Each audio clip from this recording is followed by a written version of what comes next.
की एक नकदी फसल गन्ना, जिससे किसान, चीनी उद्योग और विदेशी निर्यात सभी लाभान्वित होते हैं। विश्व भर में गन्ना उत्पादन में ब्राजील के बाद भारत दूसरे स्थान पर है। भारत में सालाना 45 से 50 लाख हेक्टेयर क्षेत्र में गन्ने की खेती की जाती है और प्रति हेक्टेयर औसतन 70 टन की उपज प्राप्त होती है। उत्तर प्रदेश, महाराष्ट्र, कर्नाटक और बिहार अपने देश के प्रमुख गन्ना उत्पादक राज्य हैं, जिनमें अकेले यूपी से 41% गन्ने का उत्पादन होता है। लेकिन उत्पादकता की नजर से देखें तो हम दुनिया के दूसरे देश जहां गन्ने का अच्छा उत्पादन होता है, उनसे अपने देश की गन्ना उत्पादकता काफी कम है। ऐसे में क्या ऐसा किया जाए कि कम क्षेत्रफल में निर्धारित समय में ही उत्पादकता को बढ़ाया जा सके? तो जवाब है गन्ने की फसल में पोषक तत्वों का समुचित प्रबंधन, और इसके लिए किसान को पोषक तत्वों के महत्व को समझना होगा। तो पोषक तत्वों में सबसे पहले बात करते हैं नाइट्रोजन की। नाइट्रोजन गन्ने की उपज और गुणवत्ता को प्रभावित करने में अहम भूमिका निभाता है। नाइट्रोजन की कमी से गन्ने के पौधे आकार में छोटे और कमजोर रह जाते हैं। पत्तों का रंग हल्का हरा या पीला हो जाता है और तने भी पतले रह जाते हैं। वहीं जरूरत से ज्यादा नाइट्रोजन देने पर भी विपरीत प्रभाव फसल पर पड़ता है। वानस्पतिक बढ़वार का समय लंबा हो जाता है, पकाव में देरी होती है, गन्ने के रस की शुद्धता भी प्रभावित होती है और तने कमजोर होने से गन्ने के गिरने की संभावना रहती है। गन्ने की फसल में नाइट्रोजन की मात्रा 3 या इससे ज्यादा भागों में बांटकर देनी चाहिए। पहली बुआई के समय, दूसरी फुटाव के समय और तीसरी तने के विकास के समय।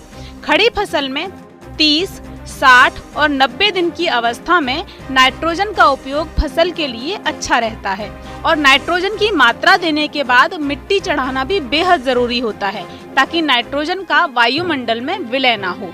इसके बाद बात करते हैं फास्फोरस की। फास्फोरस की उचित मात्रा जड़ों के विकास और गन्ने की संख्या दोनों को बढ़ाने में सहायक होती है और पकाव भी जल्दी होता है। इसके अलावा रस के शुद्धिकरण के लिए भी फास्फोरस जरूरी होता है। फास्फोरस की पूरी मात्रा बुआई के समय ही दी जाती है, जिसे गन्ने के बीज के टुकड़ों के नीचे रखा जाता है। आमतौर पर प्रति हेक्टेयर क्षेत्र के लिए 45 से 70 किलोग्राम फास्फोरस पर्याप्त रहता है, या 100 से 150 किलोग्राम डीएपी देकर आप फास्फोरस की इस मात्रा को पूरा कर सकते हैं। अब पोटाश का महत्व सुनिए। सभी दूसरे तत्वों के संतुलन और सक्षम उपयोग के लिए ये तत्व बेहद जरूरी है। पौधे में शर्करा बनाने और इसके संग्रह में पोटाश की अहम भूमिका होती है।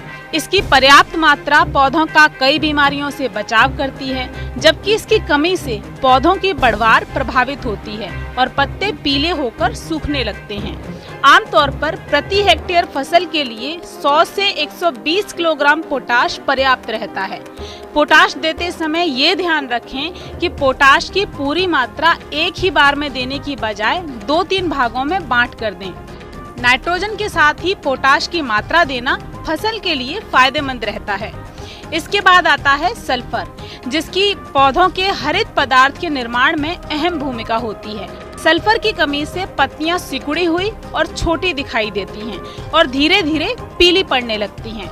सामान्यतः प्रति हेक्टेयर फसल के लिए 30 से 40 किलोग्राम सल्फर की सिफारिश की जाती है, और अगर भूमि में सल्फर की मात्रा कम हो तो प्रति हेक्टेयर के लिए 60 से 80 किलोग्राम सल्फर पर्याप्त रहता है। मैग्नीशियम की बात करें तो इसकी कमी से गन्ने की पत्तियों का हरापन फीका पड़ जाता है और पत्तों पर लाल भूरे रंग के धब्बे दिखाई देने लगते हैं। फसल में मैग्नीशियम की कमी की पूर्ति के लिए 25 किलोग्राम प्रति हेक्टेयर के हिसाब से मैग्नीशियम सल्फेट दिया जा सकता है। इस रसायन का पर्णीय छिड़काव भी आप कर सकते हैं। वैसे पत्तियों का सिकुड़ना और पीला होना कैल्शियम की कमी का भी कारण होता है। इसकी कमी से पत्तों के सिरे और किनारे मुड़ जाते हैं और पुरानी पत्तियां सूख जाती हैं। आप कैल्शियम नाइट्रेट और कैल्शियम सल्फेट देकर कैल्शियम की कमी को पूरा कर सकते हैं। जिंक की कमी से भी पौधों का विकास रुकता है और पत्तों पर कत्थई रंग के धब्बे पड़ने लगते हैं। इससे बचाव के लिए बुआई के समय ही प्रति हेक्टेयर भूमि के लिए 25 किलोग्राम जिंक सल्फेट की सिफारिश की जाती है। और अगर खड़ी फसल में बढ़वार की शुरुआती अवस्था में जिंक की कमी के लक्षण दिखाई दें तो जिंक सल्फेट के 0.5% के घोल का यूरिया के साथ खड़ी फसल में 1 या 2 छिड़काव करें। मैग्नीज की कमी से पत्तों का हरापन घटने लगता है और बहुत ज्यादा कमी होने पर पीली पत्तियां सफेद दिखने लगती हैं। तो जिन क्षेत्रों में मैग्नीज की कमी हो वहां प्रति हेक्टेयर भूमि के लिए 10 से 20 किलोग्राम मैग्नीज सल्फेट का उपयोग करना चाहिए। या खड़ी फसल में ये समस्या दिखने पर 0.25% से 0.5% का घोल बनाकर पर्णीय छिड़काव करें। कॉपर तत्व का प्रोटीन और हरित पदार्थ के निर्माण में अहम योगदान रहता है।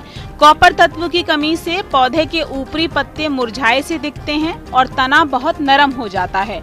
कॉपर की इस कमी को पूरा करने के लिए प्रति हेक्टेयर खड़ी फसल पर 10 किलोग्राम कॉपर सल्फेट का छिड़काव करना चाहिए।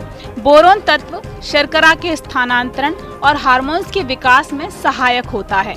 बोरोन की कमी से पत्तियों के किनारों पर पारदर्शी धब्बे बन जाते हैं। प्रति हेक्टेयर फसल में 5 से 10 किलोग्राम बोरेक्स देकर बोरोन की कमी को पूरा किया जा सकता है। अगला तत्व है मोलिब्डेनम। इस तत्व की कमी से गन्ने की वानस्पतिक बढ़वार में रुकावट आती है और गन्ना भी पतला हो जाता है। इस तत्व की कमी की पूर्ति के लिए अमोनियम मोलिब्डेट के 0.1% घोल का छिड़काव किया जा सकता है। गन्ने की फसल में समुचित और संतुलित पोषक तत्व प्रबंधन के लिए सुझाव ये है कि मिट्टी की जांच के आधार पर ही पोषक तत्वों की मात्रा निर्धारित करें। पोषक तत्वों के रसायनों के उपयोग के साथ जैव उर्वरकों व खादों में विशेषकर नीम की खली, वर्मी कंपोस्ट और अजेटोबैक्टर का एकीकृत पोषक तत्व उपयोग करके उत्पादकता के साथ भूमि की उर्वरा शक्ति में भी बढ़ोतरी की जा सकती है, जो सतत खेती के लिए बेहद जरूरी है। ये एकीकृत पोषक तत्व प्रबंधन करके आप प्रति हेक्टेयर गन्ने की 100 टन से अधिक उपज प्राप्त कर सकते हैं।